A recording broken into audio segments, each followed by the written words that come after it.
Et on retrouve tout de suite Bernard Veil avec ses invités dans son émission Parlons Patrimoine. Bonsoir à tous et voici notre 20e édition de cette émission Parlons Patrimoine. On approche tout doucement la fin de la saison. Ce soir, c'est notre grande soirée de gala. Vous avez été très nombreux à vous inscrire et à nous demander de venir. Malheureusement, du fait de la pandémie, on était limité et on n'a pas pu dire oui à tout le monde. On le regrette vraiment, on le regrette profondément. Et j'espère que l'année prochaine, on pourra faire notre soirée de gala sans aucune limite. Aujourd'hui, mon édito va être sur ce calme des marchés boursiers, le calme avant la tempête. Le calme avant la tempête sur les marchés financiers, personne n'aime le calme. Il fait craindre à certains une tempête future, empêche d'autres de faire des allers-retours rapides et ennuie pratiquement tout le monde. Les opérateurs de marché ont besoin de mouvement. Chaque jour doit apporter un lot de gagnants et un lot de perdants. Et là, tout est calme.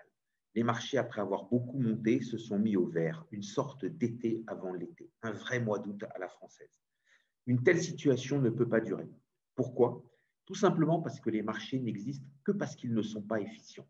Ils représentent une vision du futur et non pas un constat du présent. Les marchés calmes traduisent une projection du futur égale au présent, ou alors une incapacité à déterminer et à se projeter dans le futur. Et cela ne peut être. Le futur doit être meilleur ou pire, mais le futur ne peut être égal au présent. Cette période ne peut pas durer et nous allons en sortir, probablement assez rapidement. Comment, me direz-vous? Avec un catalyseur. C'est la technique habituelle. Les opérateurs de marché vont se servir d'une nouvelle et construire autour d'elle une hypothèse qui rendra les marchés ou trop hauts ou trop bas et déclenchera soit une correction dans le premier cas, soit un nouveau mouvement haussier dans le second cas. Quelle nouvelle pourrait venir déclencher ce mouvement? Il n'y a pas trop de règles.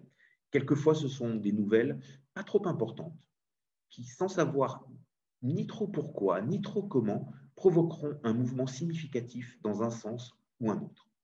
Ce mouvement initiera un réajustement du marché qui donnera une nouvelle direction et permettra à l'ensemble des opérateurs de se repositionner et ainsi de faire repartir la machine.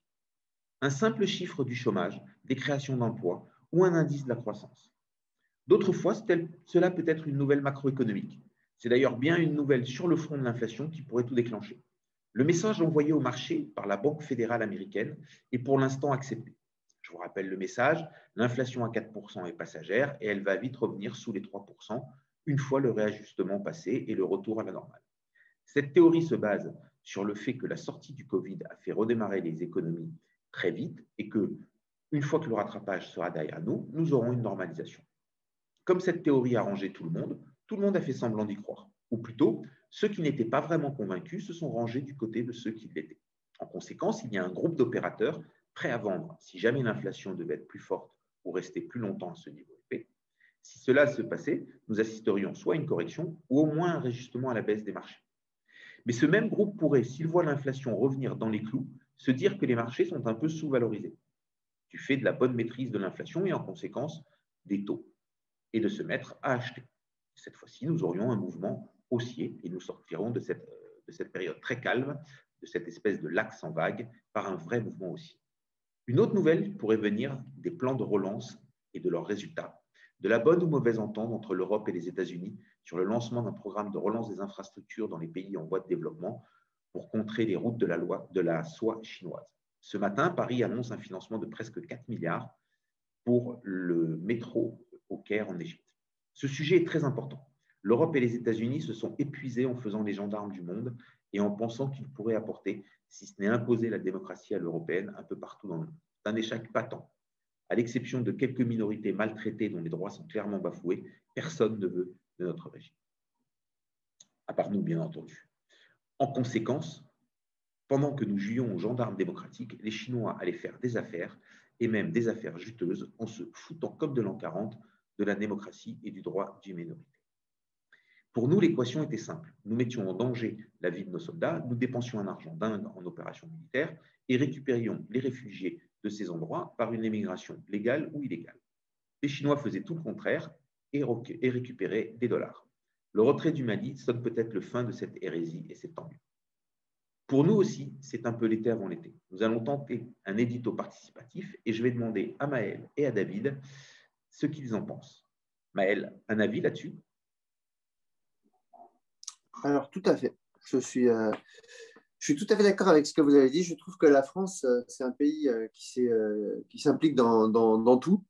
Et je pense que les pays qui ont été plus pragmatiques, qui ont essayé d'être moins impliqués et plus froids, ça va être la Russie ou la Chine. Et on voit bien que la Chine, elle a pris des participations de partout, elle est présente partout, alors que nous, ça s'est souvent retourné contre nous. Est-ce qu'on peut nous le reprocher? Je ne sais pas. Je pense que c'est dans l'ADN de notre pays, hein, d'être impliqué. Est-ce que d'un point de vue purement économique, c'est bien ou c'est pas bien? Ça, c'est vrai que je laisse chacun se faire son opinion. Moi, je trouve que c'est bien d'être impliqué, mais il faut savoir garder certaines limites. Et là, par exemple, le fait qu'on se retire du Sahel avec l'opération Barkhane, en ce qui concerne la France, je trouve que ça va plutôt dans le bon sens. On s'embourbait, on était les seuls à être présents, personne ne venait nous aider.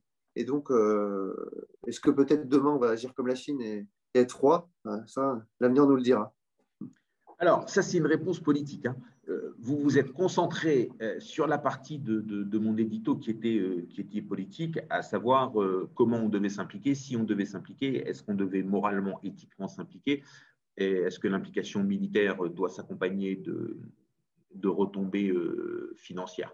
Et sur la partie marché, ce calme, il vous inspire quoi? Il vous inspire une sortie par le haut, il vous inspire une sortie par le bas? Ou alors vous vous dites, bah, allons-y, le monde a changé, on va rester calme jusqu'à la fin de l'été et on part en vacances. C'est un peu une période particulière, hein, tout est nouveau. Donc d'habitude, chaque début d'été, on arbitre les portefeuilles pour se protéger pour un petit retournement pendant la période estivale.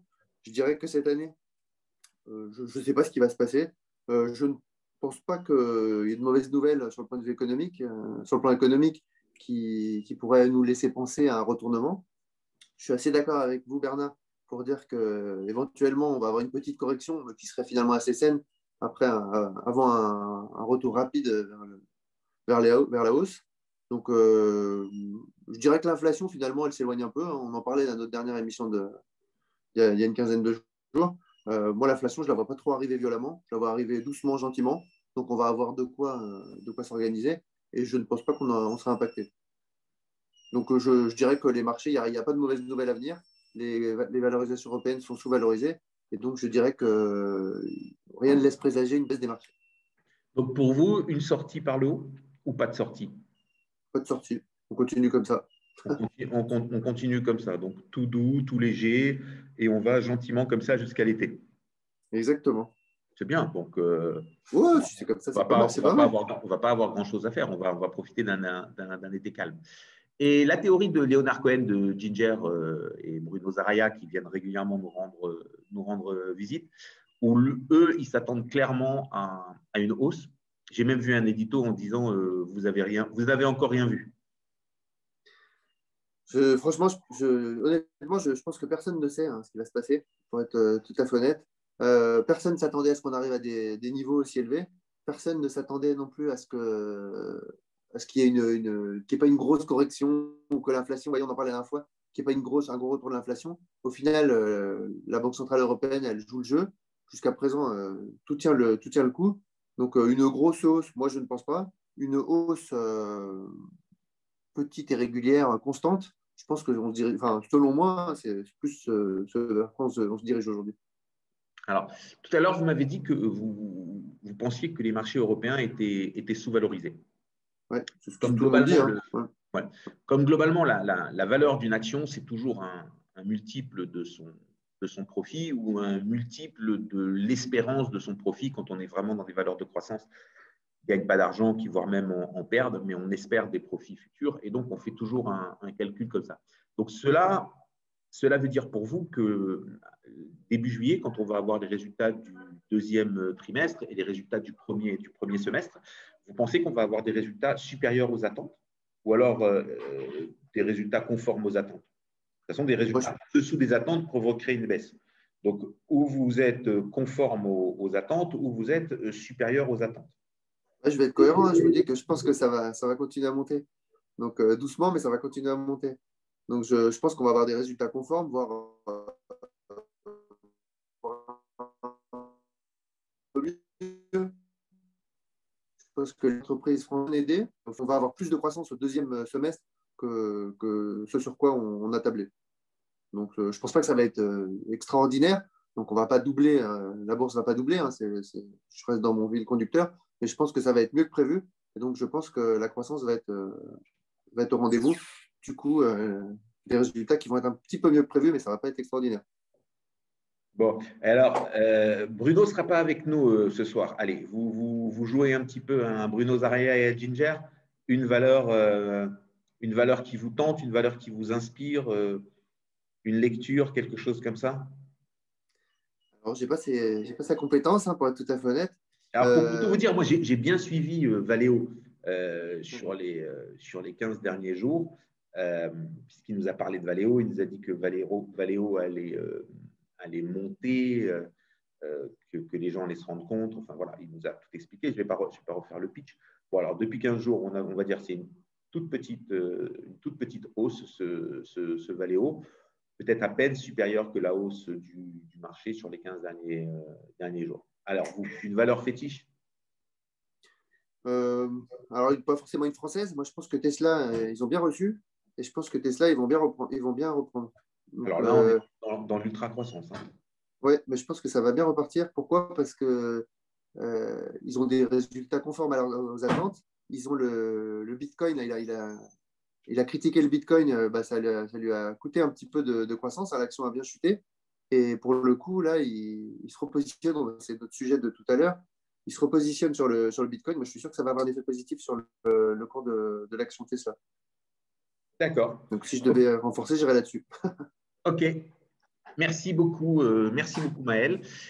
C'est maintenant au tour de Raphaël Lucet de Moneta, qui nous a rejoint il y a peu. Bonsoir Raphaël.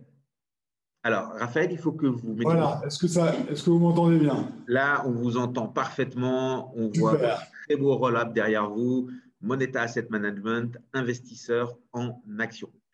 Alors, vous représentez une maison très connue, une maison qui est née au début des années 2000, dont l'ADN à ce moment-là était les petites capitalisations, voire même les micro-capitalisations avec un Moneta microcap qui faisait vraiment la une de la presse dans les 10 premières années des années 2000. Ensuite, les choses ont évolué, la maison a évolué, la maison a grossi, la maison a grandi, elle a même bien grandi. Elle a maintenant vraiment l'âge adulte, parce que je crois que vous approchez tout doucement de vos 20 ans, c'est ça? Oui, c'est ça, ouais, dans 2 ans. Voilà, dans 2 ans, j'espère qu'on fera une belle fête. J'espère aussi. Voilà. Et donc, vous êtes venu nous parler dans un premier temps de cette maison, de cette société de gestion Moneta Asset Management, dans un second temps d'un fonds que vous connaissez bien puisque vous participez à la gestion de ce fonds, Moneta Multicap, et après on échangera librement sur quelques questions ou quelques rebonds que je ferai sur ce partage de savoir. C'est maintenant à vous, Raphaël, on vous écoute. Ok, super. Bon, alors je dis juste un petit mot sur Moneta. Donc, on est une vingtaine de personnes, on est complètement indépendant. Il n'y a pas de collègues captifs et on gère aujourd'hui un peu plus de 4 milliards sur un seul métier, qui est la gestion action et la gestion action fondamentale. C'est vraiment à l'ancienne, comme il y a 50 ans. On lit les rapports annuels, on parle aux entreprises, on fait nos projections sur les capacités bénéficiaires des entreprises et ensuite on prend nos risques, c'est-à-dire qu'on essaye de voir quelles sont les sociétés les plus attractives avec les meilleurs upsides et d'éviter celles qui nous semblent surévaluées. Donc c'est vraiment une approche fondamentale. On essaye d'avoir le moins de biais possible. Vous avez des très grandes maisons que vous connaissez à Paris qui ont des biais très marqués, soit des biais value, soit des biais croissance, c'est dans leur ADN. Ils aiment parfois les sociétés pas chères, même si elles ont des problèmes, puis d'autres aiment les sociétés de qualité qui croissent, même si elles sont plus chères. Chez Moneta, on essaye d'avoir un équilibre, donc d'être un fonds un peu plus tout-terrain, et donc de garder dans nos constructions de portefeuille et des sociétés de croissance et des sociétés value, et plutôt de faire la différence à l'intérieur de ces poches par le stock picking. Pour donner quelques exemples, dans la poche value, vous pourriez avoir le pétrole, les banques, le BTP. dans la poche croissance, vous pourriez avoir le luxe, les logiciels, l'aéronautique jusqu'à il y a un an, ou les énergies renouvelables. Et c'est à nous de se dire, tiens, on va plutôt parier sur énergie renouvelable versus luxe, ou plutôt banque versus pétrole. C'est comme ça qu'on construit le portefeuille. Et enfin, la dernière spécificité, vous l'avez dit, c'est qu'on est multicap. Donc, quand Moneta a été lancé en 2003, c'était vraiment, il y avait 3 millions d'euros d'encours quand la société a été lancée. Et donc, on était sur des petites capitalisations. Et donc, c'est resté dans l'ADN. C'est la même équipe de gestion. Donc, on est à peu près une dizaine en analyse et gestion.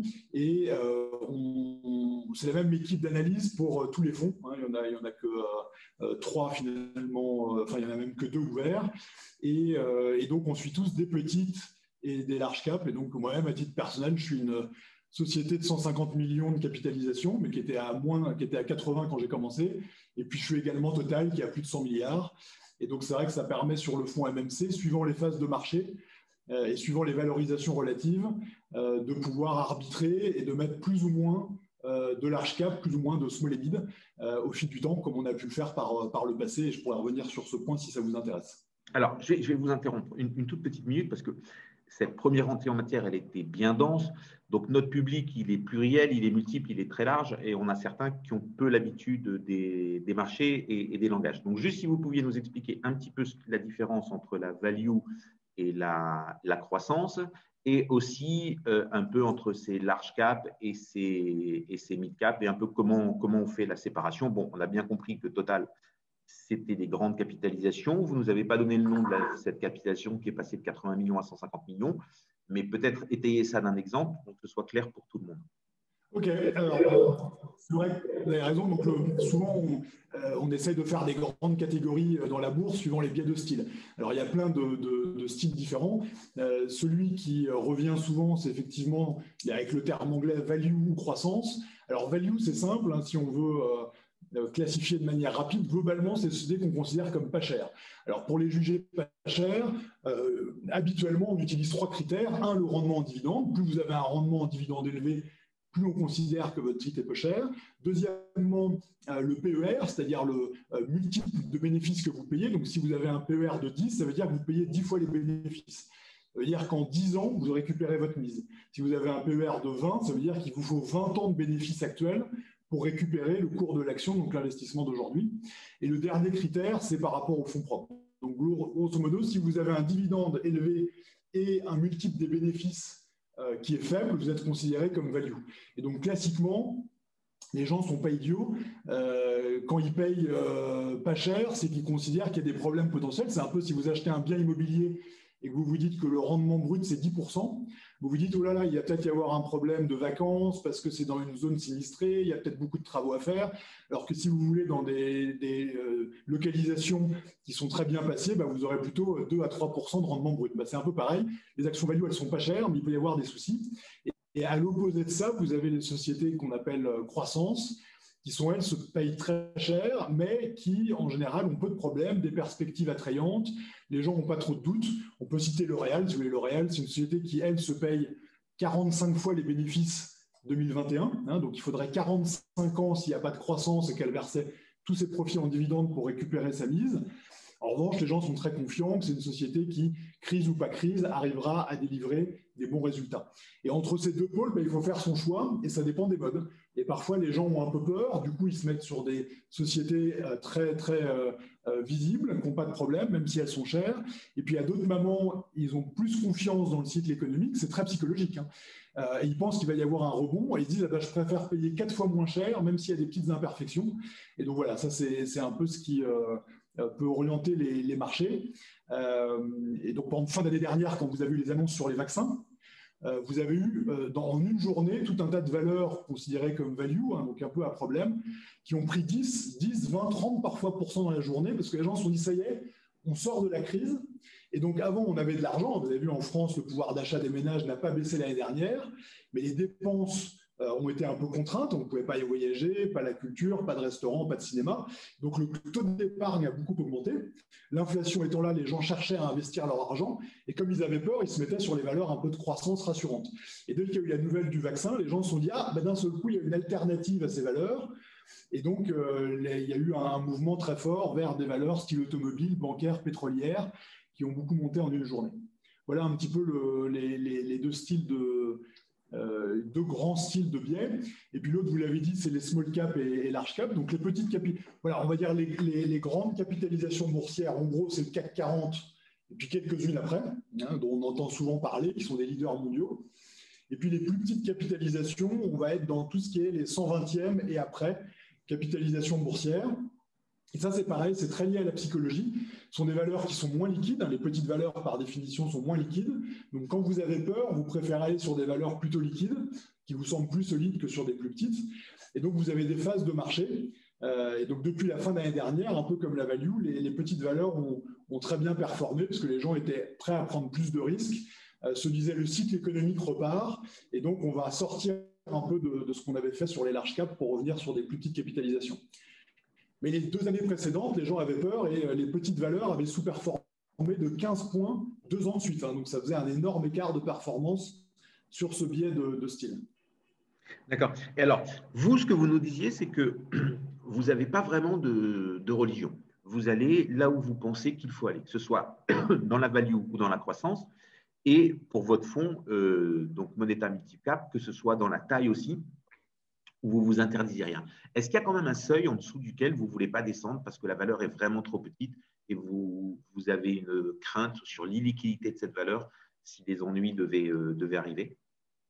Non, il n'y a pas de seuil minimum parce que la liquidité, on la gère au niveau global du portefeuille. Donc, on suit nos ratios. Donc, on sait on a des limites. On doit pouvoir liquider X% du portefeuille en une journée, en une semaine, en 3 semaines, etc. Et donc, il y a des… pour atteindre cette liquidité, on peut avoir plus de cash, on peut avoir des valeurs plus liquides. Et nous, on regarde globalement. On sait qu'on doit pouvoir liquider une bonne partie du portefeuille en une journée. Et donc, on alloue en fait ce crédit de liquidité suivant les valeurs, suivant les phases de marché. Donc, il n'y a pas de limite en soi. On peut investir sur des valeurs qui ont 50 millions de capitalisation boursière si elles nous semblent très intéressantes. Alors, sur votre fonds, cette fois-ci, plus précisément, donc Moneta Multicap, déjà, comment il se comporte par rapport à vos concurrents, on va dire, sur les 3 dernières années? Donc, ça, c'est ma première question. La seconde question, comment est-ce que vous avez traversé la crise? Donc, quelle a été l'onde de choc au mois de mars 2020? Et à quel niveau vous êtes aujourd'hui par rapport, on va dire, à votre valeur avant l'onde de choc? J'ai vu que depuis le début de l'année, il y a une belle progression. Donc, comment est-ce que tout ça se met en place? Tout ça s'est mis en place? Je vais vous donner des commentaires généraux et si vous voulez des chiffres très précis, vous allez sur le site moneta.fr et là vous avez les rapports avec l'historique mois par mois de la performance. Ça sera plus précis que ce que je peux vous dire. Bon, le choc, il a été violent pour tout le monde. L'année dernière, on a baissé, on avait bien commencé l'année, on avait 4 points d'avance en arrivant dans la phase Covid, qu'on a intégralement perdu en un mois. On est retombé comme l'indice. Et puis ensuite, on a eu une très bonne année qui était un peu exceptionnelle, qui n'est pas une année normale. Voilà, ça a été une très bonne année, mais pour plein de raisons différentes. Si vous voulez, c'est pas du tout ce qu'on veut vendre sur le long terme, puisqu'au final, on a retrouvé une très bonne performance jusqu'au 3e trimestre. Et on a eu la chance, si vous voulez, au 3e trimestre, d'avoir notre poche value qui a très bien marché, alors que notre poche croissance qui aurait dû souffrir, en fait, a continué à bien marcher parce qu'on était essentiellement sur les énergies renouvelables, énergie verte. Or, il y avait un petit emballement sur ce type de valeurs porté par les flux, vous savez, les fonds ESG, les fonds socialement responsables, qui collectaient beaucoup et donc qui investissaient beaucoup dans les valeurs vertes. Et donc, si vous voulez, un petit peu au dernier trimestre, on a eu les 2 jambes. Et ça, c'est exceptionnel. Donc, 2020 a été une bonne année pour nous en absolu et en relatif, mais c'est pas la norme. Donc, évidemment, aujourd'hui, on est, comme les marchés, au-dessus, évidemment, du point d'il y a un an. Mais ça, c'est complètement normal puisque la marée est montante. D'accord. Et si on essaye de faire un petit peu de prospective, là, depuis un certain temps, on sent les marchés vraiment très, très calmes. On a presque l'impression d'être déjà rentré dans ce mois d'août et que tout le monde est parti en vacances. Par définition, les marchés ne peuvent pas rester calmes trop longtemps, puisque les marchés, c'est la vision future. Et donc, il faut qu'on ait un futur pire ou meilleur, mais il faut bien qu'on invente un futur. Comment vous vivez cette période de marché très calme et qu'est-ce que vous pensez qui va se passer ou quels sont les indicateurs que vous regardez pour savoir comment anticiper si jamais quelque chose devait se passer? Alors, ça dépend de ce que vous appelez par très calme, puisque les marchés n'arrêtent pas de monter. On est quasiment à 6600 et donc on est à plus 20% quasiment depuis le début de l'année et c'est quasiment une ligne droite. Donc c'est calme d'un point de vue que le marché ne baisse pas, mais on ne peut pas dire qu'il soit calme au sens stable.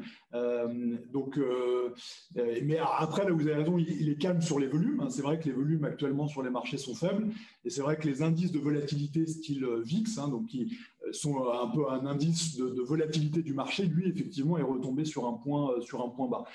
Bon, aujourd'hui, les marchés croient les banques centrales qui répètent à l'envi que les taux vont rester bas très longtemps et qu'elles vont continuer à injecter 150 milliards d'euros par mois en Europe, 150 milliards de dollars par mois aux États-Unis. Et donc, ça a un effet un peu anesthésiant puisque finalement, le marché se dit les banques centrales sont toujours là et l'économie repart. Et donc, la seule menace qu'il y aurait serait la menace inflationniste pour l'instant qui pousserait les banques centrales à resserrer. Vous avez vu que les chiffres d'inflation en Europe sont revenus à 2%. Aux États-Unis, ils sont extrêmement élevés, mais les banques centrales arrivent à vendre le fait que c'est une inflation qui ne sera que temporaire.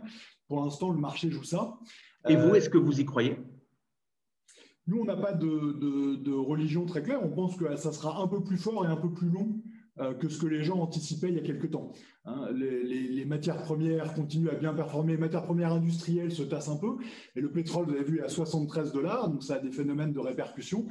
Les aides d'État sont encore présentes. Donc, probablement qu'on va rester dans un régime inflationniste relativement soutenu jusqu'au 4e trimestre. Ensuite, c'est très difficile à dire, pour être honnête.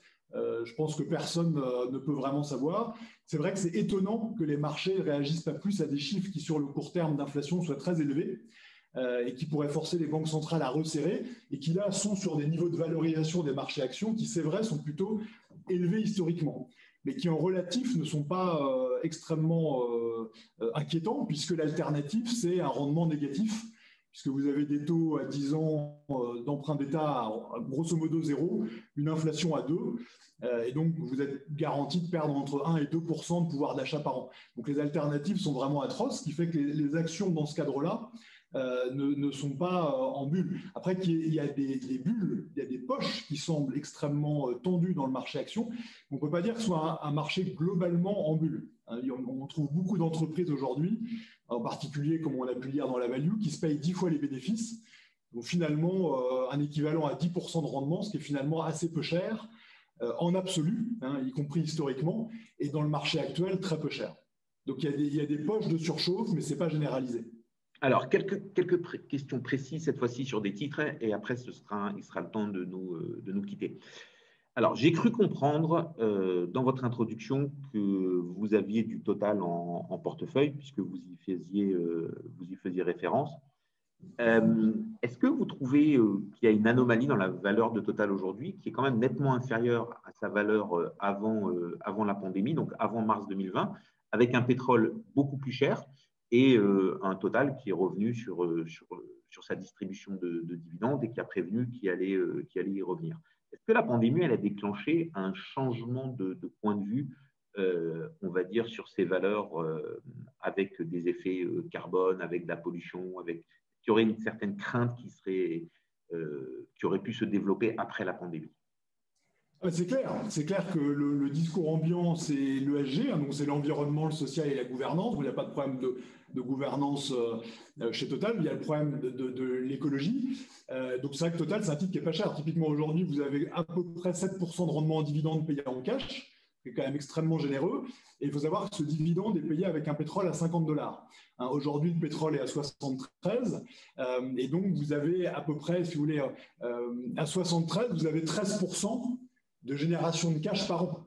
Hein, alors, le pétrole, aujourd'hui, il semble très élevé. Hein, bien malin, celui qui peut dire où il sera dans un an. Néanmoins, sur le court terme, on est assez serein puisque la consommation de pétrole repart très fort aujourd'hui dans tous les pays qui déconfinent et l'OPEP est très discipliné. Donc, on voit quand même mal le pétrole rebaisser, sachant qu'on commence à parler de scénarios où la consommation de pétrole reviendrait au niveau pré-crise en fin d'année, hein, c'est-à-dire 100 millions de barils par jour. Aujourd'hui, ce qui souffre encore, c'est l'aviation, L'aviation, globalement, normalement, c'est 7 millions de barils par jour. Aujourd'hui, c'est 3,5, parce qu'il y a à peu près la moitié du trafic aérien, et ça va reprendre. Donc, si vous voulez, il y a une production qui est très disciplinée et une demande qui remonte. Donc, probablement, le pétrole va rester assez bien portant. Ce qui veut dire que Total, c'est un titre qui est effectivement pas cher du tout.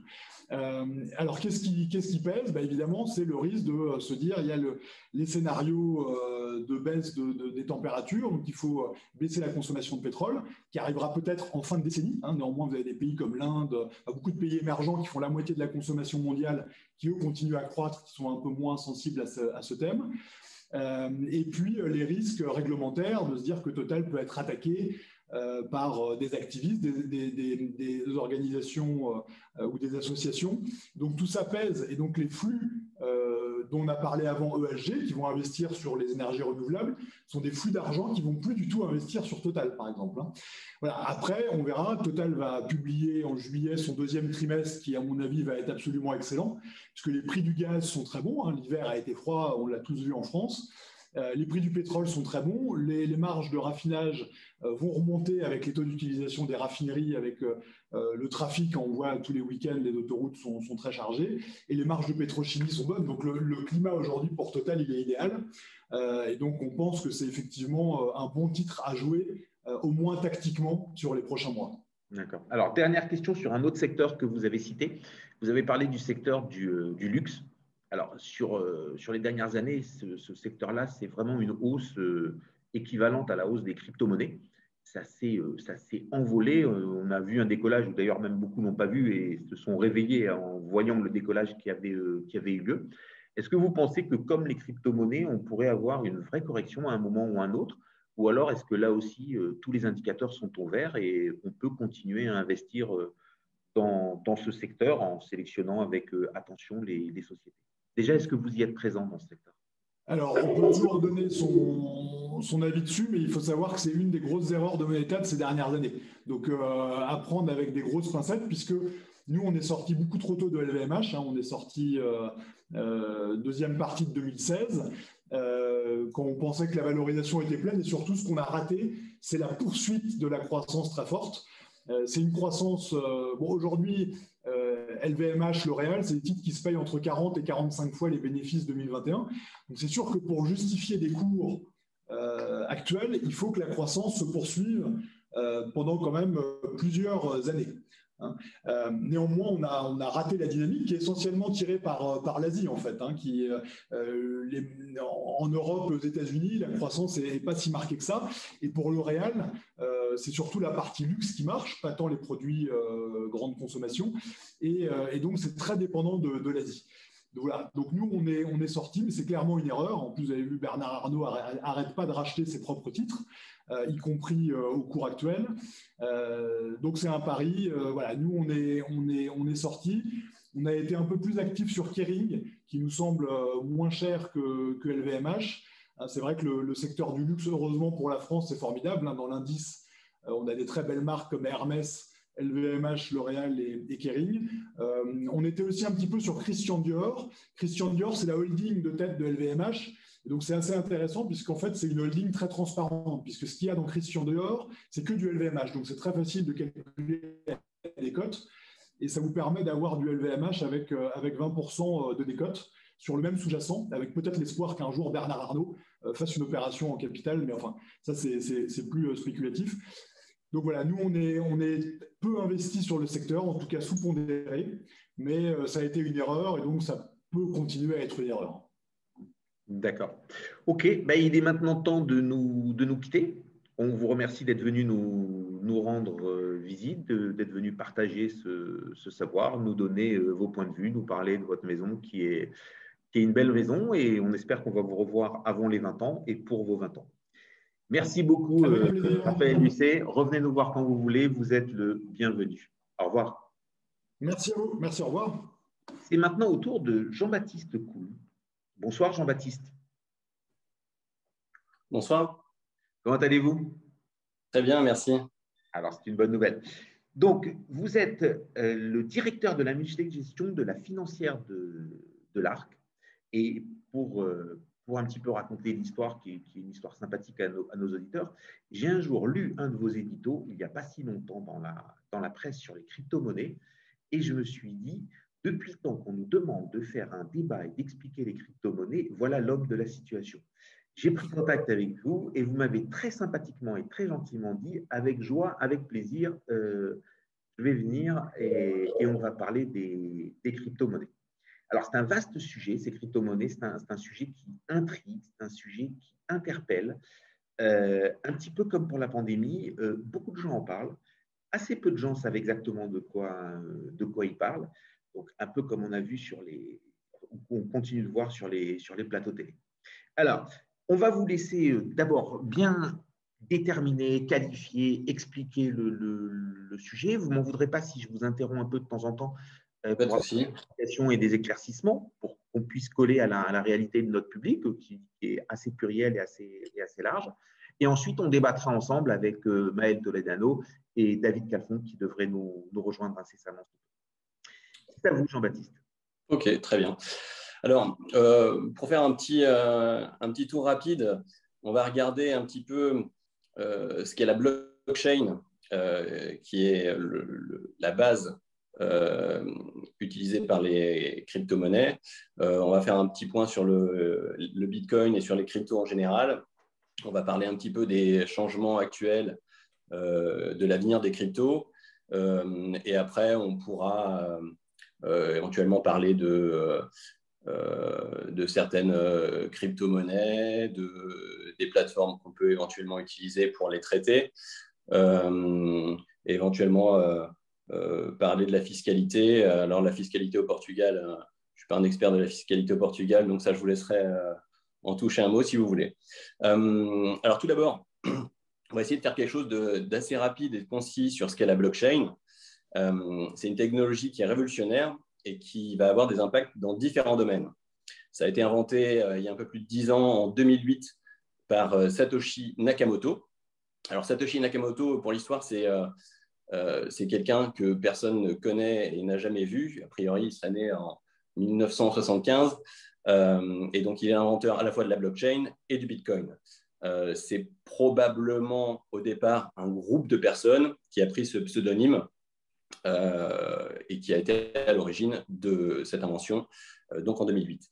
Donc, la vraie invention, c'est la blockchain. Et la blockchain, c'est une technologie, c'est ça?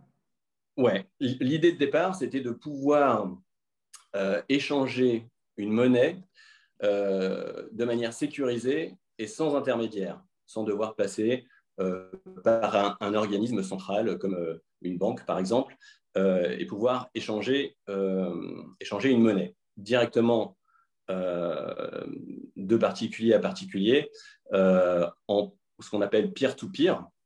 Et donc, l'intérêt de ça, c'est que pour que ça fonctionne, il faut que ce soit sécurisé. Et donc, pour que ce soit sécurisé, on va l'appeler Satoshi Nakamoto, a eu l'idée d'utiliser la blockchain. Et donc, la blockchain, qu'est-ce que c'est?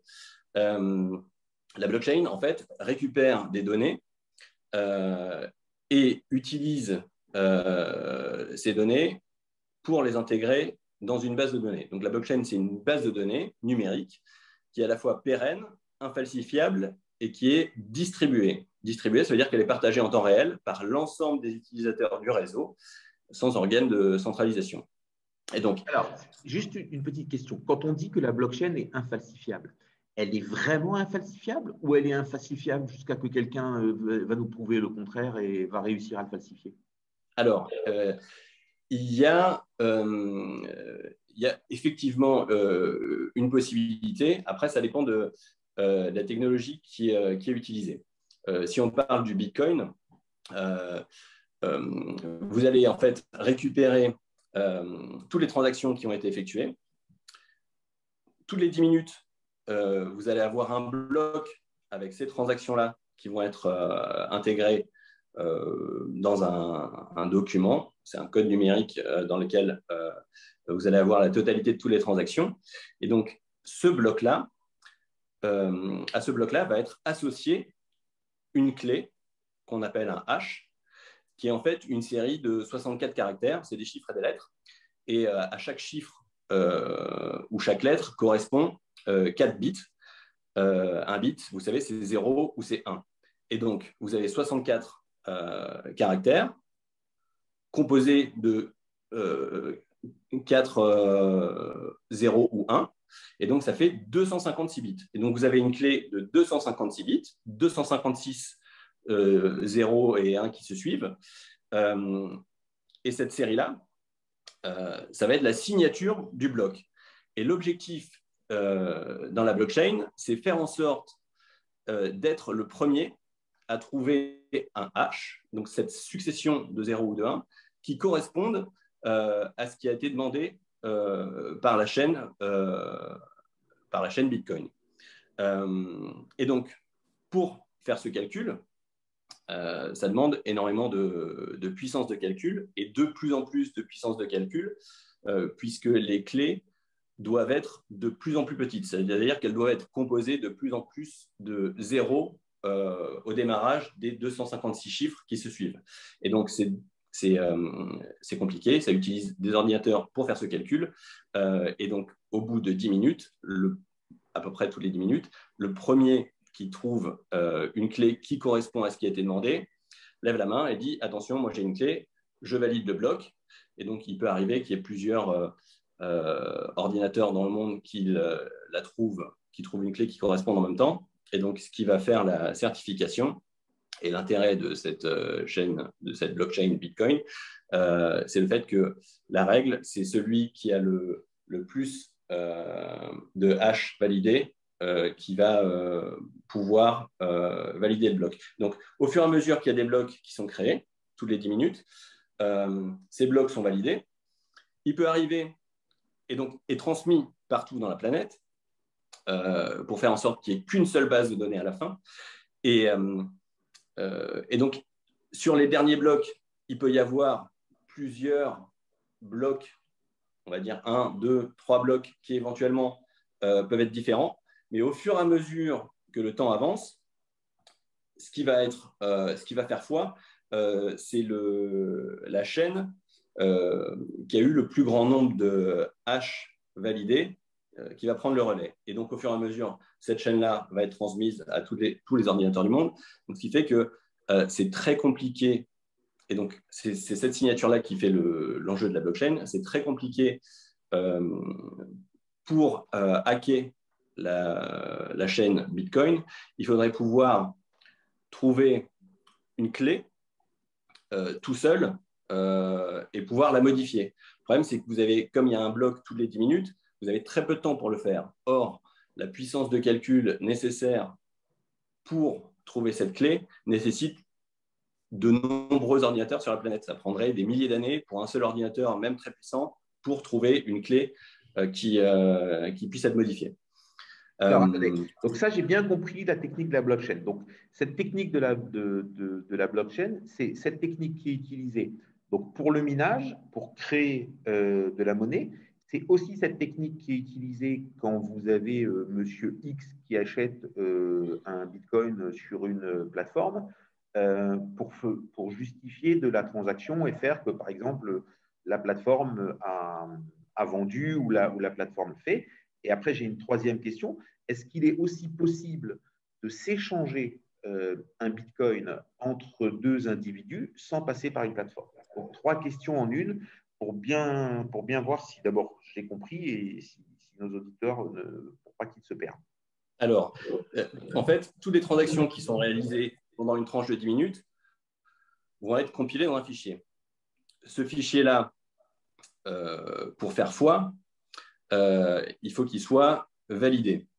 Et donc, pour être validé, il faut qu'il y ait une signature qui authentifie la validation. Et donc, c'est ça ce qu'on appelle le minage. C'est le fait d'être le premier à trouver la solution à l'algorithme, à l'équation, et à dire, c'est mon bloc qui valide la totalité des transactions qui sont dans ce fichier des 10 dernières minutes. Et donc, en récompense de cette validation, si c'est votre ordinateur qui a trouvé la bonne clé, vous allez être récompensé. Et donc, la récompense évolue au fil du temps. Aujourd'hui, quand vous validez un bloc, vous êtes rémunéré à hauteur de 6,25 bitcoins. Et ce montant-là diminue tous les 4 ans et divisé par 2 tous les 4 ans. Ça, c'est la rémunération pour valider un bloc. Donc, et c'est ce bloc qui est créé toutes les 10 minutes, c'est ça? C'est ça. Et donc, mais ce que vous nous avez dit tout à l'heure, c'est qu'il y avait plusieurs personnes qui pouvaient valider le bloc en même temps ou valider des bouts de bloc. Donc, ces 6,25 bitcoins se partagent ou c'est chaque fois une seule entité qui touche ce 6,25, une sorte de prime au plus rapide? En fait, à chaque fois, c'est le plus rapide qui récupère les 6,25 bitcoins. D'accord. Alors, quand on voit des gens qui proposent à des particuliers d'acheter 2-3 ordinateurs pour faire du minage, ils arriveront un jour à vraiment miner, à vraiment obtenir du Bitcoin, alors qu'il y a des gens qui utilisent des dizaines et des dizaines d'ordinateurs en réseau pour miner? Ou ils vont tous être battus? C'est extrêmement probable que non. Ou alors, la probabilité que vous avez pour trouver effectivement la clé avec une puissance de calcul qu'on peut vendre à des particuliers, c'est la même que celle de jouer au loto. D'accord. Donc, ça veut dire que le minage, c'est vraiment maintenant réservé à des grands professionnels extrêmement organisés. Oui, alors ça dépend ensuite ça dépend de la preuve qui nécessite la validation d'une transaction ou la validation d'un bloc. Et en fait, il y a différents moyens pour valider les blocs. Il y a, pour le Bitcoin, on appelle ça la preuve de travail, c'est la proof of work. Et donc, aujourd'hui, il y a plus de la moitié de la puissance de calcul de la blockchain Bitcoin qui est aujourd'hui basée en Chine. Donc, si vous achetez un ordinateur demain, vous avez une probabilité extrêmement faible de pouvoir être la personne qui récupère ce bloc. Et donc, il y a d'autres méthodes. Et donc, le souci de ça, c'est que c'est extrêmement énergivore. Alors, sur l'avenir des cryptos, et c'est ce qui fait un petit peu l'actualité, avec les tweets d'Elon Musk dernièrement, c'est que pour faire ces calculs, ça demande une puissance énorme, notamment via l'utilisation de cartes graphiques. Et donc, cette puissance-là, elle est nécessaire à cause de ce protocole de proof of work, de preuve de travail, où c'est le seul à la fin qui, au bout de 10 minutes, dit « c'est moi qui ai validé le bloc ». Et il y a d'autres solutions possibles. Il y a la preuve d'enjeu, ce qu'on appelle la proof of stake, qui est utilisée par d'autres crypto-monnaies, qui, elles, nécessitent uniquement de bloquer une quantité de crypto-monnaies sur son compte. Et en fonction du montant que vous avez bloqué sur votre compte, en faisant ce qu'on appelle du stacking, vous avez une probabilité d'être la personne qui va sortir le hash, sortir la clé de validation. Alors, l'avantage de ça, c'est que ça nécessite beaucoup moins d'énergie, 99,95% de moins d'énergie que pour miner du Bitcoin, que la proof of work. Le souci, c'est que vous avez, avec cette méthode-là, tendance à récompenser les gens qui auront bloqué la plus grande quantité de crypto-monnaies sur leur compte. Parce que c'est proportionnel, votre chance d'être la personne qui valide la chaîne est proportionnelle au montant que vous allez bloquer. Alors, juste une petite question et après on va passer aux crypto-monnaies en elles-mêmes. Avec l'environnement ESG dans lequel on vit et dans lequel on évolue, et on va de plus en plus évoluer parce que maintenant on est vraiment dans cet environnement, il n'y aura pas de marche arrière et petit à petit c'est le monde entier qui va s'émettre. Est-ce que cette technologie ultra coûteuse en énergie, elle n'est pas vouée à disparaître? Et exprès, je vais faire un parallèle avec le Concorde. Le Concorde était un avion superbe, était magnifique. Tous les gens qui ont volé dans le Concorde ont dit que c'était génial. C'était vraiment une performance. Et en fin de compte, c'était trop cher, trop coûteux, trop consommateur de carburant et il a disparu de lui-même, tout simplement parce qu'il n'avait pas assez de clients prêts à payer le prix. Et quand je vois la blockchain, je me dis que s'ils n'arrivent pas à trouver une blockchain 2.0 moins consommatrice d'énergie, elle va aussi être destinée à disparaître d'elle-même parce qu'elle sera trop coûteuse. Alors, c'est effectivement un des grands enjeux de demain. Il faut savoir, uniquement sans parler de puissance de calcul, mais juste pour la taille de la blockchain Bitcoin aujourd'hui, si vous téléchargez la totalité de la base de données, ce qui est nécessaire quand vous minez du Bitcoin, ça prend une place de 330 gigas. Donc, ça donne après une idée de la taille de la chaîne. Donc, ça demande beaucoup d'espace et ça nécessite effectivement beaucoup d'énergie. Et c'est une des raisons pour lesquelles l'Ethereum est en train de changer et de passer de la méthode Proof of Work à Proof of Stake. Et donc, change de méthode justement pour utiliser beaucoup moins d'énergie dans sa blockchain. Et alors, une petite question. Est-ce que toutes les crypto-monnaies utilisent la blockchain ou est-ce qu'on a des crypto-monnaies qui n'utilisent pas la blockchain? Alors, la base du mot crypto-monnaie, c'est parce que ça utilise des clés cryptographiques pour justement pérenniser et sécuriser la totalité de la base de données. Si vous avez une blockchain, entre guillemets, une crypto-monnaie pardon, qui n'utilise pas une vraie blockchain, vous vous retrouvez avec une escroquerie en face de vous. Et donc, c'est arrivé plusieurs fois dans le passé. Il y a des gens qui ont vendu, qui ont vendu des solutions ou des crypto-monnaies en expliquant que ça allait remplacer le Bitcoin. Et en fait, derrière, c'était uniquement un schéma de Ponzi. Et donc, il y a une Bulgare qui a disparu avec 4 milliards de dollars. Il y a eu un problème en Turquie il y a quelques mois où le gérant a disparu avec 2 milliards. Voilà, c'est ça. Et donc, si la technologie derrière est fausse et pas une vraie blockchain et que vous ne l'avez pas vérifié avant d'investir, eh bien, vous pouvez vous retrouver dans une escroquerie. L'intérêt des crypto-monnaies, c'est qu'elles utilisent la blockchain et qu'elles sont donc infalsifiables. D'accord.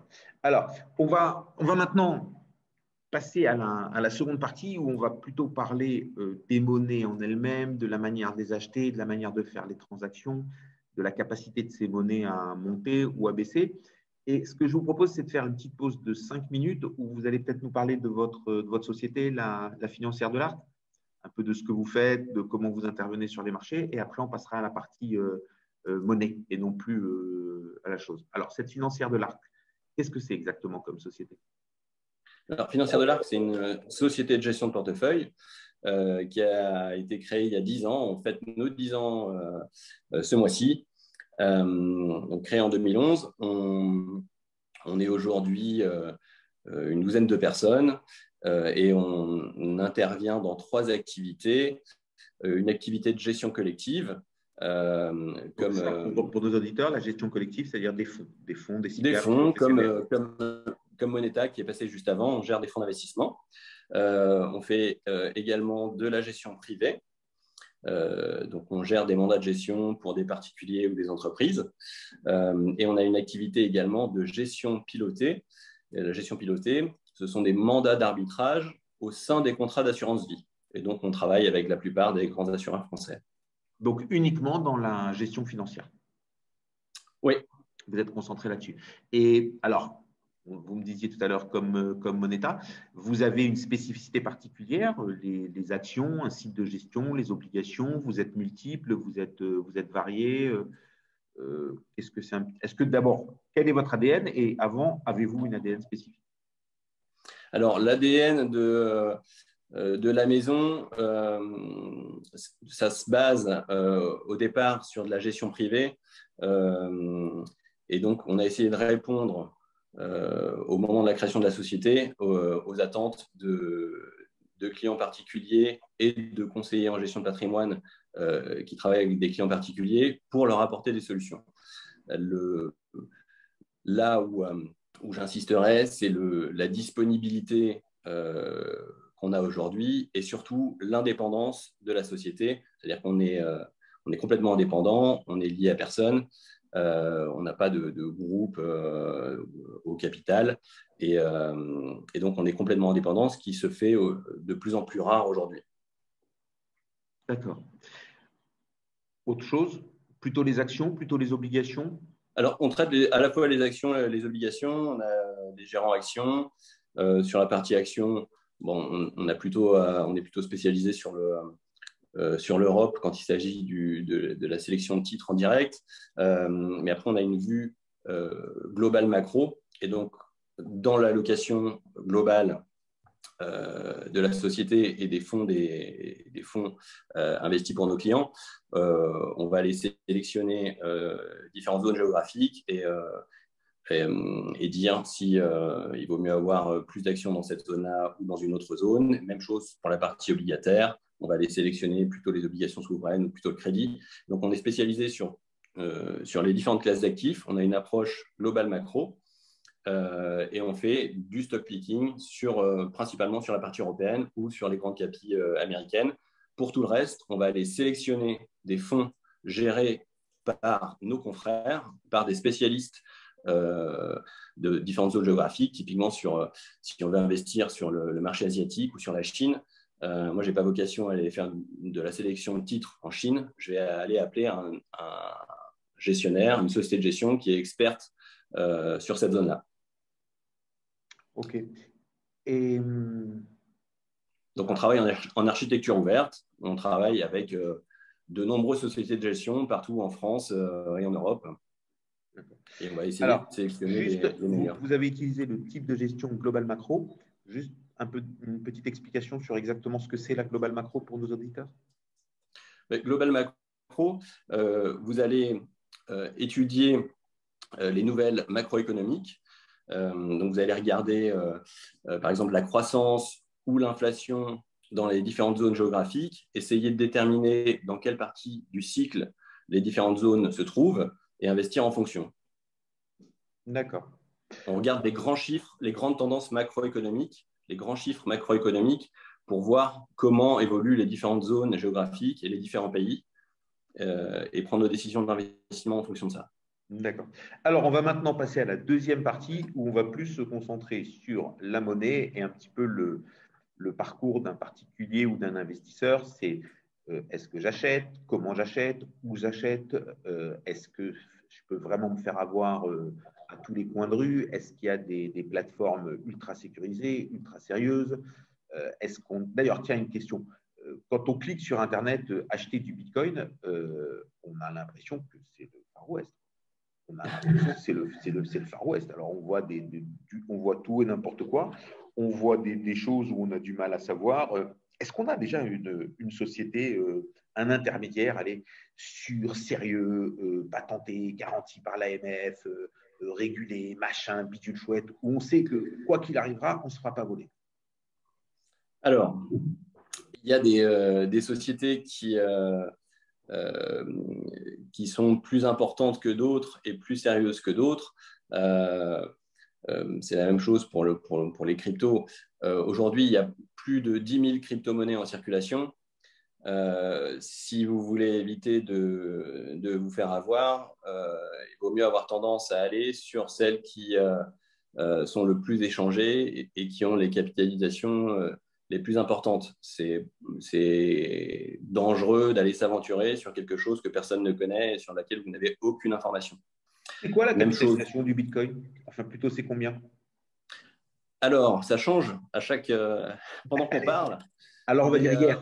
Hier, c'était on est monté au plus haut, on est monté au-dessus de 1000 milliards quand le Bitcoin était à 60 000 $. Aujourd'hui, on doit être aux alentours de 800 milliards de dollars.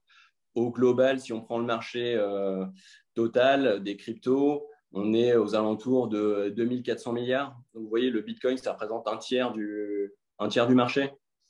Alors, Moi j'ai une vraie question technique à vous poser.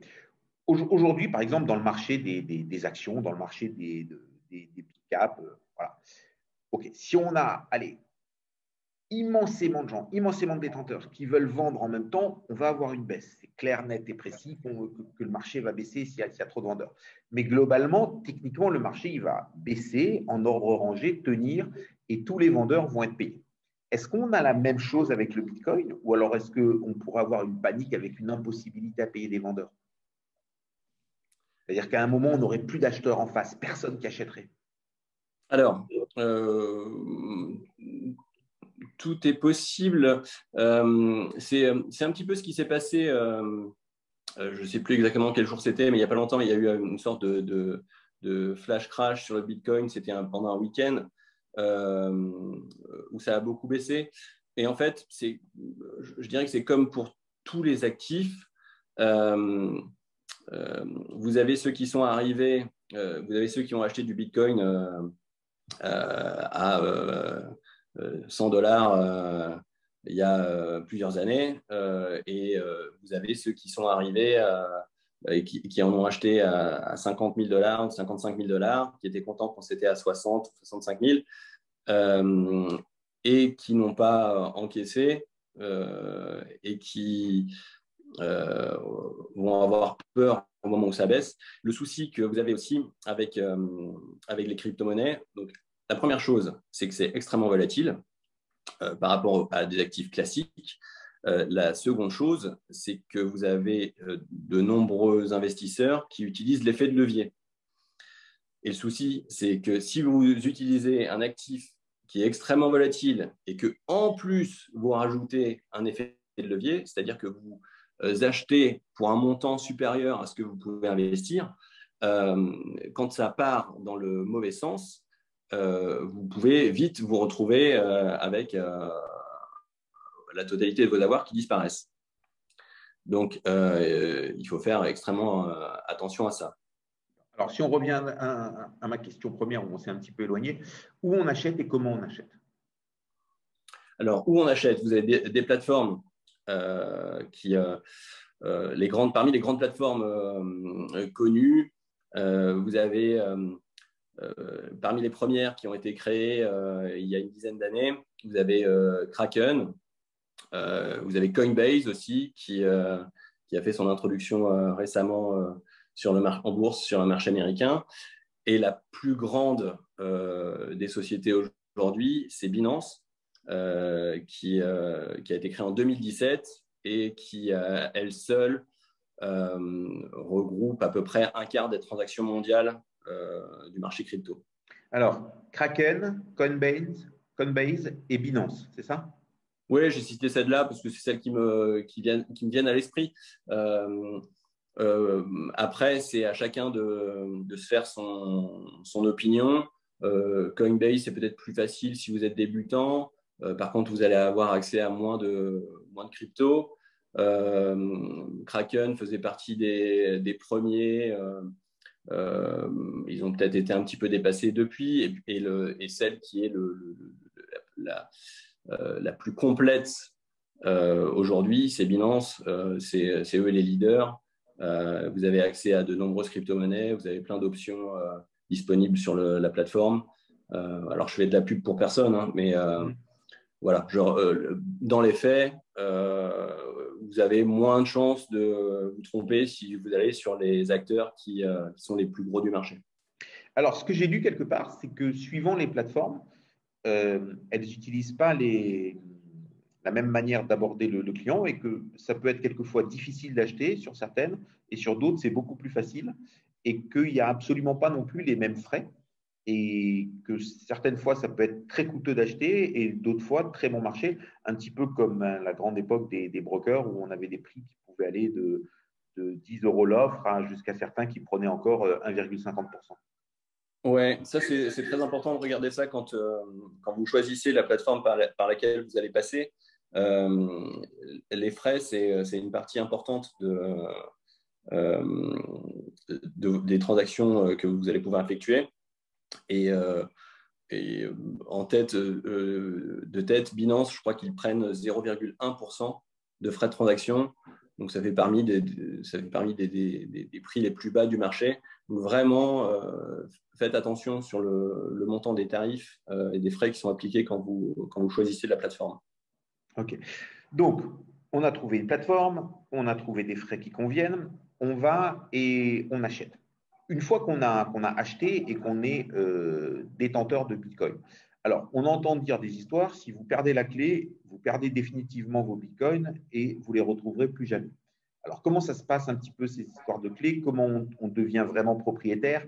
Comment on doit se protéger? Parce que je suppose qu'un Bitcoin, c'est volable comme n'importe quel actif. Est-ce qu'on peut se faire voler ou comment on se fait voler? Comment on doit faire attention? Comment ça se passe un petit peu tout ça? Oui, vous pouvez effectivement vous faire voler si vos bitcoins sont stockés dans un endroit. Si vous les stockez sur un disque dur et que vous perdez le disque dur, ça va être compliqué de récupérer les bitcoins. Alors, compliqué, ça veut dire qu'on ne peut pas, qu'on ne peut plus, ou que c'est juste compliqué, il faut un petit peu de temps et un peu de patience? Si c'est perdu, c'est perdu. Enfin, c'est-à-dire que si vous trouvez, il y a une histoire d'un bonhomme qui avait perdu, qui avait stocké à l'époque plusieurs bitcoins, enfin une grande quantité de bitcoins dans des disques durs et l'ordinateur était parti à la décharge. Et donc, il avait essayé de les retrouver. Ça avait été compliqué. Enfin, il ne les avait pas retrouvés, je crois. Donc, aujourd'hui, les bitcoins que vous allez avoir dans votre portefeuille, vous avez deux possibilités pour les stocker. Soit vous les stockez dans ce qu'on appelle un hard wallet, donc un portefeuille en dur, qui peut être soit un disque dur, soit une clé USB, par exemple. Et donc, il y a notamment récemment Ledger, une société qui s'appelle Ledger, qui fabrique des clés USB sur lesquelles vous pouvez stocker vos crypto-monnaies et qui a levé d'ailleurs au passage, je crois, 280 millions d'euros récemment, donc une licorne française. Et donc, vous avez la possibilité de stocker votre Bitcoin sur votre clé USB. Et si jamais vous perdez cette clé USB, vous avez la possibilité de les récupérer parce qu'ils ont mis en place une clé qui est liée à une phrase de 24 mots qu'on vous donne au moment où vous avez la clé. Alors, après, il ne faut pas oublier la phrase qui est votre code secret pour récupérer les cryptos. Il faut la donner à personne. Voilà. Et l'autre possibilité, c'est donc soit vous les stockez en dur, mais à ce moment-là, il ne faut pas perdre l'endroit où vous les avez stockés. Soit vous faites confiance à une plateforme pour les stocker pour vous. Et typiquement, c'est ce que proposent certaines plateformes de stocker les bitcoins pour vous, auquel cas il faut faire très attention aussi et faire confiance à la société par laquelle vous passez les transactions et qui va stocker les cryptos pour vous, parce que concrètement, ce sont ces sociétés-là qui détiennent les clés cryptographiques. Et donc, si la société disparaît, vous perdez aussi les clés et vous n'avez plus aucun moyen de les retrouver. D'accord. Alors, bon, la crypto-monnaie, il y a le débat si c'est une monnaie ou si c'est un actif, mais en tout cas, c'est clairement un actif. Donc, beaucoup de gens, moi le premier d'ailleurs, si demain je vais acheter des actions, je vais peut-être me dire, tiens, je vais acheter Total, tiens, je vais acheter ça, mais je vais aussi aller voir une société de gestion, comme vous, comme Moneta qui avait tout à l'heure, comme Sanso.is, avec David Calfon, et je vais leur dire, voilà, j'ai un petit peu d'argent, je pense que vous gérez bien, en tout cas que vous gérez mieux que moi, en tout cas vous vous en occupez, vous êtes là au quotidien. Est-ce que ça existe déjà? Est-ce que je peux venir voir est-ce qu'il y a des intermédiaires où je vais leur dire, voilà, 50 000 euros, et je veux que vous me gériez ça sur les bitcoins à travers un fonds? Alors, j'ai lu que ce qu'il existait déjà, c'était des fonds de bitcoin ou de crypto-monnaie, mais en fin de compte, vous achetez juste une part d'un tout. Et on est unidirectionnel. Il n'y a pas un acteur qui va gérer. Est-ce qu'on a déjà des gérants qui vont acheter, vendre et qui font ça à travers des fonds? Alors, soit vous achetez, il y a des trackers ou des ETF qui existent sur les crypto-monnaies. Ça, en allant sur Internet, vous pouvez trouver. Mais effectivement, c'est unidirectionnel. Des gérants, il y a des sociétés qui font de l'arbitrage de crypto-monnaies et qui vont en acheter une et en vendre une autre, par exemple. Et aujourd'hui, à ma connaissance, il n'y a pas de société comme ça régulée par l'AMF. Il existe des sociétés régulées a priori par l'AMF. Alors là, je vous conseille aussi d'aller voir sur le site de l'AMF pour voir quelles sociétés proposent des services et sont vraiment régulées. Et allez voir sur le site de l'AMF et ne faites pas juste confiance à un intitulé qui serait indiqué sur tel ou tel site, parce que vous pouvez avoir des petits malins qui indiquent qu'ils sont régulés alors que pas du tout. Donc, je vous conseille de vérifier. Et je crois qu'il y a des sociétés qui permettent de faire du stacking, donc de bloquer les crypto-monnaies que vous avez via l'intermédiaire de ces sociétés pour justement avoir un rendement lié à cette crypto-monnaie, lié à ce blocage de crypto-monnaie que vous avez. D'accord. On approche à la fin de ce débat. C'était passionnant, Jean-Baptiste. C'était vraiment passionnant. C'était dense. On va le publier en au moins 2 vidéos pour que ce soit pas trop sec. C'était vraiment bien dense. Je vous ai suivi. J'espère que tout le monde vous a suivi. Et juste pour finir en 2 minutes, si vous pouviez nous donner un peu votre point de vue prospectif. Donc, comment est-ce que vous voyez cet avenir? Est-ce que vous pensez que ça va faire pchit et disparaître comme c'est venu? Est-ce que vous pensez que c'est maintenant installé dans le monde des actifs? Est-ce que vous êtes plein de doutes et vous ne savez pas trop quoi faire? Enfin, comment est-ce que vous voyez l'avenir? Allez, l'avenir du Bitcoin et l'avenir on va dire, l'avenir de la blockchain, l'avenir des crypto-monnaies et l'avenir du Bitcoin.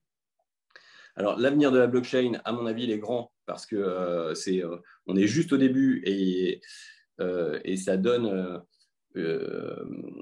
énormément de capacités pour de nouvelles inventions. Vous avez les smart contracts, vous avez je laisserai les gens aller voir sur Internet ce que c'est, mais vous avez tout le transport, les échanges de marchandises qui peuvent utiliser la blockchain.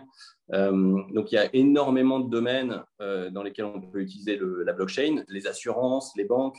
Vous allez peut-être avoir les banques centrales qui vont créer leur propre crypto-monnaie en utilisant justement la blockchain. Donc, il y a, à mon avis, énormément de choses à faire dans ce domaine-là. Concernant les crypto-monnaies en général, il y a effectivement ce sujet avec l'impact environnemental, notamment du Bitcoin, qui entre en jeu, et on le voit avec les tweets de Elon Musk. Ça peut créer de la volatilité sur les cryptos. C'est quelque chose à prendre en considération. Et effectivement, les changements de modèle dans la blockchain pour la validation des transactions vont avoir une importance considérable, notamment sur tout ce qui est environnemental dans les prochaines années. Donc ça, c'est quelque chose qu'il faut suivre aussi et regarder quelle crypto utilise quel système de blockchain pour valider les transactions. Et sur le Bitcoin en général, aujourd'hui, c'est la plus grosse. C'est elle qui a entraîné tout le marché. Est-ce que j'ai un avis sur la direction que ça va prendre?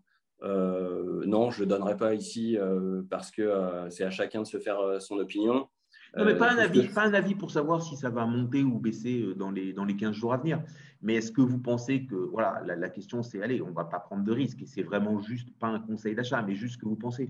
Est-ce que vous pensez que dans 5 ans, le Bitcoin vaudra plus cher qu'aujourd'hui? Est-ce que vous pensez que dans 5 ans, il vaudra peut-être un peu plus cher ou peut-être un peu moins cher? Ou est-ce que vous pensez que dans 5 ans, il vaudra $2 000 ou 1 000 $ ou on l'aura tous oublié? C'est plutôt d'avoir cette image-là. Non, je ne pense pas qu'on l'ait tous oublié. La particularité du Bitcoin, c'est que vous en avez une quantité fixe, déterminée, et donc vous savez qu'il y en aura au maximum 21 millions qui seront créés au total. Et donc, on atteindra les 21 millions de Bitcoin créés en 2140. Donc, il y a un peu de temps. C'est dans 120 ans.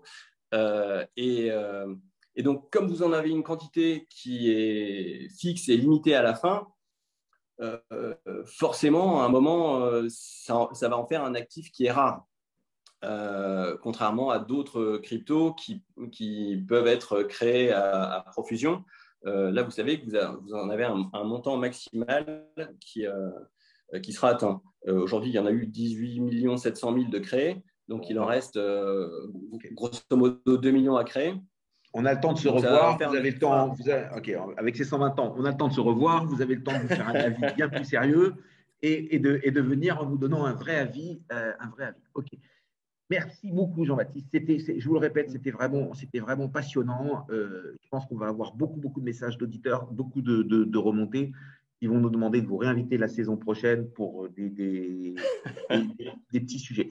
En tout cas, ce que je peux vous dire, moi, je ne sais pas où sera le Bitcoin dans 5 ans ou dans 10 ans, mais quand on voit le nombre de questions qui viennent sur ce sujet, ce qui est sûr et certain, c'est que de plus en plus de gens sont en train de s'intéresser, d'être intéressés. Et voilà. Donc, il y a énormément de particuliers qui s'y intéressent, mais il y a énormément de grandes institutions qui s'intéressent aussi à ces cryptos actifs parce que ils sont décorrélés du reste du marché. C'est-à-dire que si vous comparez l'évolution du Bitcoin par rapport à d'autres actifs, vous apercevez qu'il est à la fois décorrélé des actions, décorrélé des obligations. Et donc, vous avez des grandes banques d'investissement qui se disent « Ah, bah tiens, ça en fait un actif décorrélant. Est-ce que j'en mettrais pas, moi, dans mes portefeuilles ?» Et donc, si vous avez toutes les grandes banques d'investissement mondiales qui commencent à se dire « Tiens, c'est intéressant. Peut-être que ça va effectivement… On verra. On en reparlera de toute façon. Il est maintenant temps de nous quitter. On vous remercie beaucoup. On vous souhaite une très bonne semaine et on vous dit à très bientôt. Bonsoir Jean-Baptiste. À très vite. Au revoir. C'est maintenant au tour de David Calfon. Donc, on a été un peu perturbé en début d'émission. David va nous faire un petit point marché de 5 minutes et ensuite, ce sera Grégoire qui nous parlera de son méga projet, quelque chose d'assez rare. Donc, c'est tout de suite à David et dans 5 minutes à Grégoire. David, c'est à vous. Merci Bernard. Bonjour à tous et très heureux de vous retrouver pour cette nouvelle chronique des marchés. Le risque reste extrêmement porté par le retour de la croissance et surtout la volonté des banquiers centraux qui ne fléchissent pas dans leur soutien monétaire que l'on peut qualifier sans avoir peur d'extrême. Alors, les bourses continuent à pousser vers le haut, beaucoup plus lentement en ce moment, mais tout aussi sûrement. Elles sont soutenues contre toute attente par des taux d'intérêt à long terme qui baissent, avec des anticipations d'inflation qui ont reculé finalement de manière prononcée au cours du dernier mois, et des taux réels qui sont toujours à des niveaux très négatifs. Alors, c'est quand même très surprenant parce que les données sur l'inflation sont restées plutôt très soutenues, au-delà des attentes. Cela veut tout simplement dire que le marché achète totalement et adhère totalement au narratif de la Fed qui nous dit tout simplement que tout cela n'est que transitoire au niveau de l'inflation et que tout ira bien puisque en moyenne, on aura respecté leur taux moyen de 2%.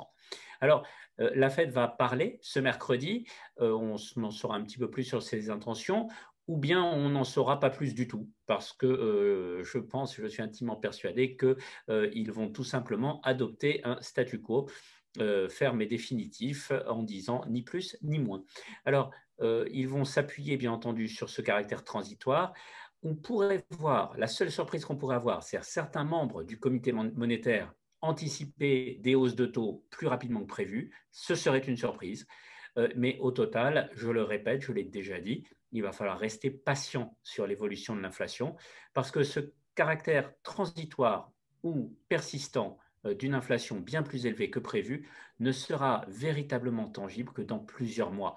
Alors, effectivement, il va falloir attendre probablement d'ici la fin de l'année pour savoir si on est véritablement en train de s'installer dans une inflation je dirais un peu hors de contrôle, ou bien si tout cela est en train de revenir dans des choses beaucoup plus classiques. Alors, la dernière enquête des ménages de l'Université du Michigan était finalement très rassurante. On a effectivement des anticipations d'inflation qui étaient en recul. Néanmoins, il faut s'attendre à des variations importantes avant que ces anticipations se stabilisent. Alors, n'oublions pas, où est le consensus en ce moment? Le consensus, c'est que tout va bien, c'est qu'on a une économie forte, c'est qu'on a des banques centrales à la manœuvre, c'est qu'on a une inflation, mais ce n'est pas grave parce que ça va disparaître bientôt. Donc, le marché devrait continuer à être porté. Alors, nous, chez Sanso Yes, on a plutôt eu tendance ces derniers temps à réaliser des prises de bénéfices, tout simplement parce que les marchés sont à des niveaux élevés, les performances sont assez spectaculaires, hein. On n'est pas loin de 18% sur les actions européennes, on est maintenant pas loin de 15% sur les actions américaines. En 5 mois et demi, ce sont de très très belles performances qui ont été réalisées, donc nous on a juste pris un petit peu de bénéfices, on n'est pas du tout sorti totalement des marchés, loin de là, hein, mais on a sécurisé un petit peu les plus-values réalisées depuis le début de l'année et je vous conseillerais d'en faire de même, on ne sait jamais. Voilà, étant donné les contraintes horaires, je vais m'arrêter là. Merci David, merci. Alors, juste en 1 minute, David, vous faites de la crypto-monnaie dans votre société? Alors, on a tous les outils pour l'intégrer.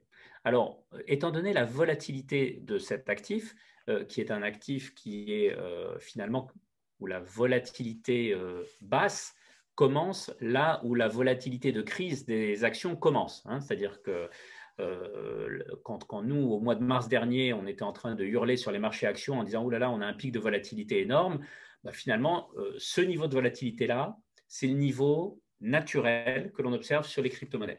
Donc, à la demande des clients, pour les clients qui s'y intéressent, nous avons tous les outils pour intégrer une exposition, pour gérer cette exposition de manière active. Et alors, on dit comment on peut gérer des crypto-monnaies de manière active. C'est tout simplement avec beaucoup de bon sens. Et dès qu'on voit une hausse forte, on retire un petit peu d'argent de côté. Et quand on voit un crash, on en remet un peu au travail. Donc, c'est des méthodes extrêmement simples, hein, légèrement contrariantes, mais qui finalement amènent un petit peu de valeur. On a des ETF qui sont donc indexés 1 pour 1 sur les principales crypto-monnaies. Voilà. Donc nous, on a commencé parce que nos clients s'y intéressent. C'est véritablement un phénomène générationnel fort. Donc jeunes chefs d'entreprise qui viennent de vendre leur société, pour eux, c'est évident. Il faut mettre un doigt dans les crypto-monnaies. Alors ça peut être 1, 2, 3% de leur fortune ou de leur mandat de gestion. Ça ne sera pas des montants à 10 ou 15%. Mais en tous les cas, ils s'y intéressent. De manière plus intéressante, j'ai la chance d'enseigner à l'Université Paris-Dauphine. Mes étudiants, ça fait 2 ans qu'ils ne me comprennent pas lorsque je leur dis que les crypto-monnaies n'ont de monnaie que le nom. Voilà. Donc, pour eux, c'est tout à fait normal, c'est naturel. Cette génération, elle va grandir. Donc, il faut s'attendre à ce que ces crypto-monnaies soient là pour durer. Et c'est pour cela que, malgré la volatilité, eh bien, nous avons appris à les mettre en œuvre et à pouvoir offrir une exposition dans les mandats de gestion que nous gérons pour le compte de nos clients. Merci beaucoup, David. Merci beaucoup. À ce soir à tout à l'heure pour notre grande soirée. C'est maintenant au tour de Grégoire Linder de Riser de venir nous parler de son projet du soir. Bonsoir à tous. Merci Bernard. Juste avant que vous commenciez, Grégoire, on peut investir en crypto-monnaie? On peut participer à votre projet en crypto-monnaie? Pas encore. On nous fait la demande régulièrement, mais c'est un sujet assez délicat aujourd'hui. On travaille avec un prestataire de services de paiement pour l'ensemble de nos collectes, qui s'avère être une filiale du Crédit Mutuel Arkea qui s'appelle MongoPay, et aujourd'hui qui arrive à gérer déjà des collectes en euros, en francs suisses et éventuellement dans d'autres devises, mais la crypto-monnaie avec eux, on n'y est pas encore. C'est un sujet qui effectivement nous intéresse, mais c'est plus de l'horizon 2022, voire 2023 pour nous. C'est pas si loin que ça, hein, 2022 ou 2023. Ouais, c'est vrai. MongoPay, ils en parlent de rajouter cet actif, allez, on ne va pas dire cette monnaie, de rajouter cet actif à leur non?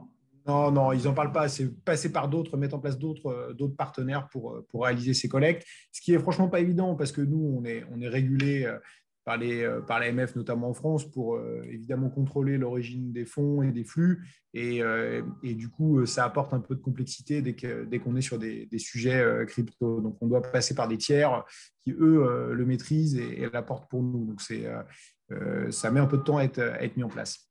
Alors, allez-y, parlez-nous de votre projet.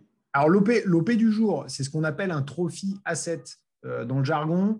Un hôtel particulier rue Jacob dans le 6e arrondissement de Paris. C'est quelque chose de très rare. C'est un bien qui est acheté donc, par un marchand de biens parisien avec qui on a réalisé déjà plusieurs opérations, qui achète cet actif, qui réalise des travaux et qui signe un bail flambant neuf avec une enseigne qui s'appelle Caravane de décoration ils ont une dizaine de boutiques dans le monde entier. Et ils veulent faire leur flagship parisien dans cette adresse de prestige. Donc, on est sur un coût d'acquisition de l'ordre de 11 millions d'euros, 1,5 million d'euros de travaux, plus les frais annexes. Et ensuite, l'enjeu pour l'opérateur, c'est de le vendre clé en main à une foncière, un SCPI ou un investisseur fortuné avec un rendement à la clé. Et dans ce cas-là, ça peut sortir entre 16 et 20 millions d'euros. Donc, dans le financement, on a évidemment une banque qui intervient en premier rang, qui est la BECM, qui apporte 8,5 millions d'euros à peu près sur le financement de l'opération. L'opérateur, lui, a mis à peu près 2,8 millions d'euros dans le dossier. Et nous, on arrive en ce qu'on appelle en dette mezzanine, donc en dette de second rang, à hauteur de 3,5 millions d'euros qu'on va prêter à l'opérateur pour notamment financer une partie des travaux et intervenir sur l'acquisition. Donc, c'est un prêt de 24 mois, rémunéré 10% par an, et sur lequel on a pris deux garanties principales. La première, c'est une inscription hypothécaire donc en second rang, parce que la banque est inscrite en premier rang. Mais dans ce cadre-là, on la prend parce qu'on considère qu'il y a, on va dire, de la marge entre un financement à 8,5 millions et une valorisation de l'actif qui a été notamment réalisée par un valorisateur externe autour de 15 millions d'euros. On la considère plus entre 15 et 20, mais en tout cas, on va dire le seuil bas est 15 millions. Donc, ça nous laisse du gras. Et on a décidé de prendre cette inscription hypothécaire en second rang et également une caution personnelle du dirigeant de cette société. Donc voilà, l'ouverture des souscriptions, ça sera mercredi matin. Là, vous pensez que tout va être bouclé en quelques minutes? Alors non, ça ne va peut-être pas durer quelques minutes parce qu'on est sur 3,5 millions d'euros. Ça nécessite quand même un peu de travail. On va peut-être avoir 300, 400 investisseurs dans le tour de table. Donc, ça nécessite un peu plus de temps. Mais l'objectif, c'est bien de réaliser l'opération et de décaisser d'ici fin juin. Donc, on est quand même sur un timing relativement serré. C'est votre plus grosse opération ou ce n'est pas votre plus grosse opération? Alors, on a fait une opération en mars qui était un tout petit peu plus grosse, qui était de 4 millions de francs suisses à Lausanne. Je ne sais pas si vous vous rappelez. Donc, en équivalent euro, c'était 3,6 millions. D'accord. On n'est pas bien loin des… Voilà, c'est dans le top 3 de nos opérations réalisées, en tout cas. Alors, les opérations de marchand de biens, elles sont toujours un peu plus payées que les opérations de promoteurs. Je suppose aussi que c'est parce qu'il y a un petit peu plus de risque dans une opération de marchand de biens. Et bon, si vous nous la présentez, c'est que vous pensez que le risque est maîtrisé, mais comment est-ce que vous percevez-vous ce risque? Est-ce que vous avez donné des conseils de mettre beaucoup, de mettre moins, de mettre plus? Comment est-ce que vous pensez qu'un particulier qui vous suit depuis longtemps, moi par exemple, peut intégrer ça dans son portefeuille quand il a déjà 10, 15, 20, 30 actifs chez vous?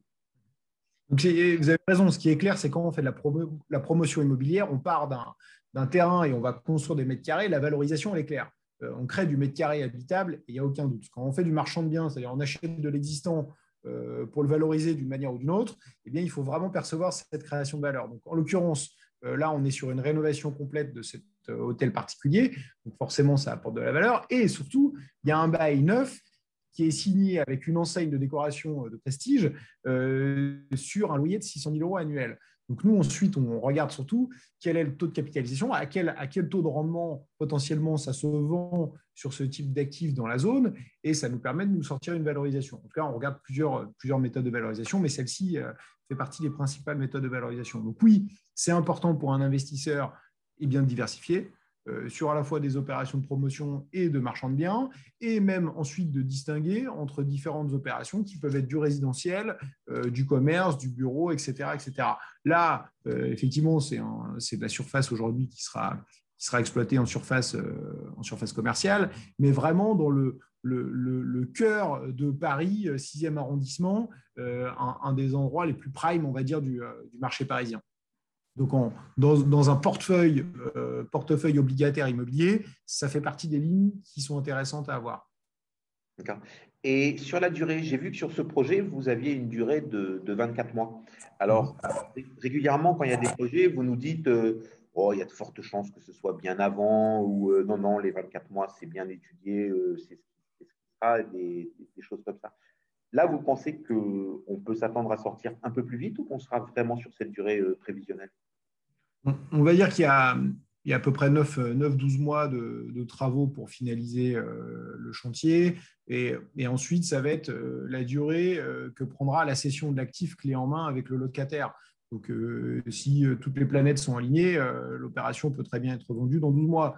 Mais on va dire qu'on apporte toujours de la marge de manœuvre pour l'opérateur et pour pouvoir surtout mener des négociations sans avoir la contrainte du temps qui pourrait lui être défavorable et lui dire on préfère vous apporter 24 mois de confort dans vos négociations pour vendre au meilleur prix et réaliser la plus belle marge. Mais s'il était pressé de vendre, il y a une opération 12 mois. L'entrée du locataire est prévue à la fin des travaux. Donc, ça veut dire que le magasin devra ouvrir dans 9-12 mois, c'est ça? C'est ça. Objectif début 2022. D'accord. OK. Ben, écoutez, on va vous souhaiter bonne chance. On va suivre ce projet avec attention. Et c'est vrai qu'un hôtel particulier rue Jacob, ça fait rêver. Donc, je rappelle à nos auditeurs qui ne vont pas acheter un bout de l'hôtel, mais qui vont aider un marchand à l'acquérir pour ensuite le revendre. Donc, le rêve sera temporaire, mais au moins, ils auront un jour ou l'autre apporté quelque chose à cette fameuse rue et à ce très bel hôtel particulier. J'ai vu les photos et je pense qu'avec les travaux, il sera encore plus beau. Merci beaucoup. Ça se passe sur raizers.com, raizers.com, et avec le code French21, et bien tous les investisseurs. French Radio 21. Le code, c'est French Radio 21. 600 € pour la première année. Voilà. Merci beaucoup. À très vite. Bonne soirée à tous. Merci d'avoir partagé ce moment avec nous et à très bientôt. Au revoir. Bye bye. Prenez soin de vous. La French Radio. Portugal.